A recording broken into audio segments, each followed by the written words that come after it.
혹시 밤마다 허리가 쑤시고 계단을 오를 때 무릎이 시큰거리시나요? 젊었을 땐 거뜬했던 산책길이 이제는 숨이 차고 힘든 오르막처럼 느껴지시나요? 만성 피로와 무기력에 시달리며 나이가 드니 어쩔 수 없지라고 체념하고 계시진 않나요? 만약 그렇다면 오늘 이 영상이 여러분 인생의 가장 중요한 터닝포인트가 될 것입니다. 여러분이 겪고 있는 그 모든 고통과 무기력함의 원인은 바로 근육 감소 때문입니다. 많은 분들이 근육을 그저 움직임을 위한 부속품이라고 생각하지만 사실 근육은 우리 몸 전체를 지탱하고 면역력을 지키며 젊음을 유지하는 생명 저장고와 같습니다. 이 근육이 줄어들면 몸은 서서히 무너져 내리기 시작합니다. 하지만 오늘 제가 알려드릴 이 세 가지 밥상 보물만 제대로 챙겨 드셔도 약국에 갈 필요 없이 10년 전의 활력을 되찾을 수 있습니다. 놀랍게도 이 보물들은 비싼 보충제나 영양제가 아니라 우리 주변 마트에서 쉽게 구할 수 있는 평범한 식재료들입니다. 실제로 제가 20년간 수만 명의 환자분들을 만나며 이 방법을 통해 놀라운 변화를 경험하신 분들을 수없이 봐왔습니다. 75세의 이순자 어르신은 3개월 만에 지팡이를 내려놓고 손주와 함께 공원을 뛰놀게 되셨고, 72세의 박영감님은 만성 피로에서 벗어나 텃밭 가꾸기에 다시 활기를 찾으셨습니다. 저는 오늘 이 자리에 의사로서 그리고 여러분의 건강한 노년기를 응원하는 사람으로서 검증된 과학적 사실과 실제 사례들을 바탕으로 근육을 되살리는 완벽한 솔루션을 공개하겠습니다. 지금부터 딱 10분만 집중해서 이 영상을 끝까지 시청하시기 바랍니다. 먼저 우리가 왜 나이가 들면서 근육이 줄어들고 힘이 없어지는지 그 원리부터 정확히 알아야 합니다. 우리 몸의 근육은 30대부터 매년 1%씩 꾸준히 감소합니다. 60대가 되면 30대 근육량의 70% 정도만 남게 되죠. 마치 비어있는 통에 물이 조금씩 새는 것처럼 근육은 우리가 아무것도 하지 않아도 저절로 사라지는 특성을 가지고 있습니다. 근육이 사라지는 것 자체는 자연스러운 현상이지만 문제는 이를 방치할 때 시작됩니다. 많은 분들이 운동을 하면 되지 않나? 하고 생각하시지만 근육을 만드는 핵심 재료인 단백질이 부족하면 아무리 운동을 해도 모래 위에 성을 짓는 것과 같습니다. 근육은 단순히 움직이는 역할만 하는 것이 아닙니다. 우리 몸의 혈당을 조절하고 체온을 유지하며 뼈를 지탱하고 심지어 면역 호르몬까지 분비합니다. 근육이 줄어들면 이 모든 기능이 함께 약해지기 때문에 몸 전체가 비실거리게 되는 것입니다.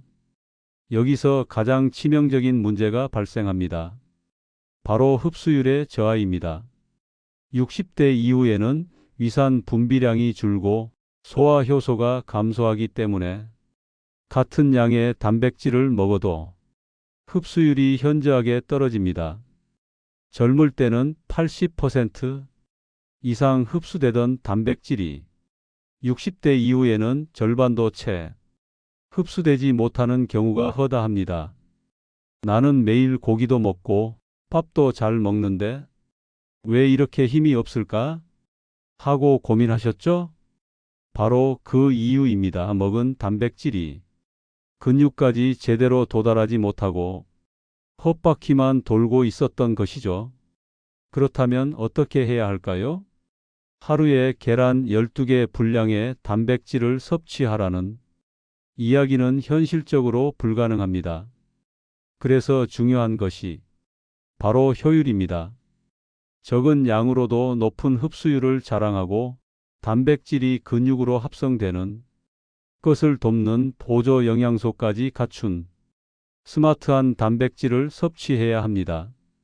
제가 오늘 특별히 여러분께 추천드리는 3가지 밥상 보물이 바로 그 해답입니다. 첫 번째 보물 팥. 그거 팥빙수나 팥죽에 들어가는 거 아니야? 라고 생각하셨나요? 팥을 그저 간식으로만 여겼다면 정말 아까운 기회를 놓치고 계신 겁니다. 팥은 밭에서 나는 닭가슴살이라 불릴 만큼 놀라운 단백질 함량을 자랑합니다. 팥 백지에는 무려 21지 단백질이 들어있는데 이는 같은 무게의 닭가슴살과 맞먹는 수준입니다. 하지만 팥의 진짜 가치는 따로 있습니다. 바로 사포닌과 비타민 B1입니다. 팥의 붉은 껍질에 풍부한 사포닌은 강력한 항산화 작용으로 몸속 염증을 줄여 혈액순환을 개선해 줍니다. 아무리 좋은 단백질을 먹어도 혈관이 막혀 있으면 근육으로 전달되지 못하겠죠? 팥은 단백질이 근육까지 시원하게 달려갈 수 있도록 기를 닦아주는 역할을 하는 셈입니다. 또한 피로 회복 비타민으로 불리는 비타민 B1은 우리가 먹은 탄수화물을 에너지로 바꿔주는 핵심 성분입니다. 단백질도 중요하지만 몸에 힘이 없으면 근육을 만들 수가 없죠. 팥은 근육을 만드는 데 필요한 에너지를 공급해 주어 단백질 흡수율을 극대화시킵니다. 실제로 제가 만났던 70대 어르신 한 분은 매일 아침 팥밥을 드신 지 한 달 만에 아침에 일어나는 게 정말 가벼워졌다고 하셨습니다. 팥은 불려서 밥에 넣어 먹거나 부드럽게 삶아서 팥죽으로 만들어 드시면 소화 부담 없이 훌륭한 단백질 공급원이 됩니다. 가격도 저렴해 꾸준히 섭취하기에 부담이 없으니 오늘부터라도 밥상에 꼭 팥을 올려보시기 바랍니다. 두 번째 보물 홍합. 그거 술안주로 먹는 거 아니었어? 라고 하셨다면 이제부터 홍합을 완전히 다르게 보시게 될 겁니다. 홍합은 바다의 보약이라 불릴 만큼 뛰어난 단백질과 영양소를 함유하고 있습니다. 건조 홍합 백지에는 무려 83지의 단백질이 들어 있습니다. 이는 소고기나 닭가슴살은 물론이고 심지어 계란보다도 10배 이상 높은 수치입니다. 가격은 또 얼마나 착한지 모릅니다. 동네 시장에서 싱싱한 홍합 한 봉지를 5,000원도 안 되는 가격에 살 수 있습니다. 그런데 홍합의 진정한 비밀은 바로 타우린에 있습니다. 타우린은 피로 회복과 간 기능 개선에 탁월한 효과가 있는 성분으로 잘 알려져 있죠. 하지만 최근 연구에 따르면 타우린은 근육세포를 재생시키고 근육 손상을 막아주는 역할까지 하는 것으로 밝혀졌습니다. 즉, 홍합은 단백질을 공급하는 동시에 그 단백질이 근육에서 제대로 일할 수 있도록 도와주는 강력한 지원군인 셈입니다.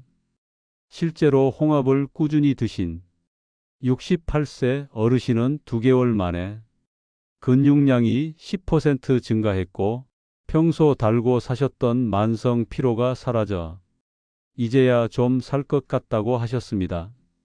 홍합은 국물 요리에 넣으면 시원한 맛을 더해주고 살만 발라서 볶음이나 찜으로 드셔도 좋습니다. 특히 건조 홍합은 오래 두고 먹을 수 있어 편리하니 끓는 물에 불려서 요리에 활용해 보세요. 세 번째 보물 표고버섯이요? 그게 근육에 도움이 된다고요? 라고 의아해하시는 분들이 많으실 겁니다. 하지만 표고버섯은 단순한 채소가 아닙니다. 표고버섯은 산에서 나는 고기라 불릴 만큼 영양소가 풍부하고 특히 근육 건강에 필수적인 특별한 성분을 함유하고 있습니다. 건조 표고버섯 100지에는 약 20지의 단백질이 들어 있습니다. 표고버섯의 진짜 비밀은 바로 비타민 D에 있습니다. 비타민 D는 칼슘 흡수를 돕는 것으로 잘 알려져 있지만 최근에는 근육세포를 활성화하고 근력 강화에 직접적인 영향을 미친다는 연구 결과가 쏟아지고 있습니다. 햇볕을 쬐면 우리 몸에서 비타민 D가 합성되지만 나이가 들수록 피부 합성 능력이 떨어져 대부분의 시니어 분들은 비타민 D가 부족한 경우가 많습니다. 그런데 표고버섯은 햇볕에 말리는 과정에서 비타민 D 함량이 폭발적으로 증가합니다. 마트에서 쉽게 구할 수 있는 건조 표고버섯은 그 자체로 천연 비타민 D 영양제인 셈이죠.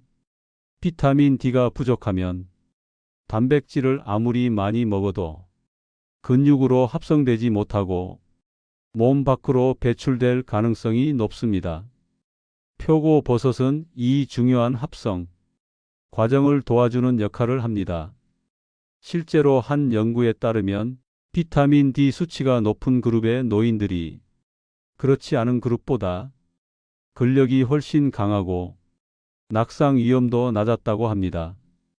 표고버섯은 밥을 지을 때 넣어 먹거나 볶음, 국물 요리 등 다양한 방식으로 섭취할 수 있습니다. 특히 끓는 물에 우려낸 표고버섯, 우린 물은 버섯 특유의 감칠맛과 함께 풍부한 영양소를 섭취할 수 있는 훌륭한 방법입니다. 아무리 좋은 재료도 어떻게 먹느냐에 따라 그 효과가 달라집니다. 여러분의 근육 회복 속도를 2배 이상 높여줄 황금 조합과 반드시 피해야 할 나쁜 조합을 알려드리겠습니다. 먼저 황금 조합입니다. 파채 단백질은 현미의 탄수화물과 만나면 에너지 효율을 극대화하여 근육 합성을 가속화합니다. 팥밥은 맛도 좋고 영양도 훌륭한 최고의 조합입니다. 마늘의 알리신 성분은 홍합의 타우린 흡수를 돕고 강력한 항염 작용으로 근육의 염증을 줄여줍니다. 홍합 마늘 볶음이나 홍합탕에 마늘을 듬뿍 넣어 보세요. 들기름의 오메가-3 지방산은 표고버섯의 비타민 D 흡수율을 높여줍니다. 들기름에 표고버섯을 살짝 볶아 먹으면 맛과 영양 모두 잡을 수 있습니다. 반대로 피해야 할 나쁜 조합도 있습니다. 팥을 삶을 때 소다를 넣으면 팥이 빨리 익지만 영양소 파괴가 일어납니다. 특히 비타민 B이 모두 사라지니 절대 피해야 합니다. 식사 후 바로 차를 마시는 습관은 홍합의 철분 흡수를 방해합니다. 최소 1시간 이상의 간격을 두시기 바랍니다. 그럼 당장 오늘부터 어떻게 시작해야 할까요? 라고 생각하시는 분들을 위해 단 2주 만에 몸의 변화를 느낄 수 있는 실천 계획을 준비했습니다. 1주차 목표 소화 적응과 기초 다지기. 아침에는 팥을 넣어 지은 팥밥 한 그릇 소화가 잘 되도록 푹 익혀서 드세요. 점심에는 표고버섯을 넣은 된장국과 함께 평소처럼 식사하기. 저녁에는 홍합을 넣은 국이나 찜 요리를 반찬으로 곁들이기. 2주차 목표 근육 합성 가속화. 아침에는 팥죽이나 팥을 섞은 콩나물밥으로 업그레이드. 점심에는 표고버섯 버터 볶음이나 표고버섯 솥밥으로 섭취량 늘리기. 저녁에는 홍합 미역국 또는 홍합 전골 등 다양한 홍합 요리 시도하기. 2주 후 변화 체감 포인트. 5일차에는 아침에 일어나는 것이 한결 수월하고 속이 편안해집니다. 10일차에는 걸음걸이에 힘이 생기고 평소보다 계단을 오르는 것이 가벼워집니다. 14일차에는 하루 종일 활력이 넘치고 몸 전체의 피로감이 줄어듭니다. 여러분, 오늘 우리는 약국보다 밥상이 먼저라는 중요한 사실을 배웠습니다. 비싸고 복잡한 영양제보다 우리 주변에서 쉽게 구할 수 있는 팥, 홍합, 표고버섯, 이 세 가지 밥상 보물이 여러분의 근육과 건강을 되살리는 가장 확실한 해답입니다. 지금 당장 마트에 가서 이 세 가지 보물을 찾아보세요. 그리고 오늘부터 단 2주만 실천해 보세요. 분명히 몸에 놀라운 변화를 느끼실 수 있을 것입니다. 주변에 무릎이나 허리 통증으로 고생하시는 분이 있다면 이 영상을 꼭 공유해서 함께 건강해지세요. 여러분의 건강한 성공담이 다른 분들에게 큰 희망이 될 것입니다. 이 영상이 도움이 되셨다면 구독과 좋아요 부탁드립니다. 다음 영상에서는 손으로 근육을 키우는 기적의 마사지법과 자고 일어나면 근육이 늘어나는 특급 비법을 알려드리겠습니다. 여러분의 활기찬 노년 생활을 응원합니다. 감사합니다.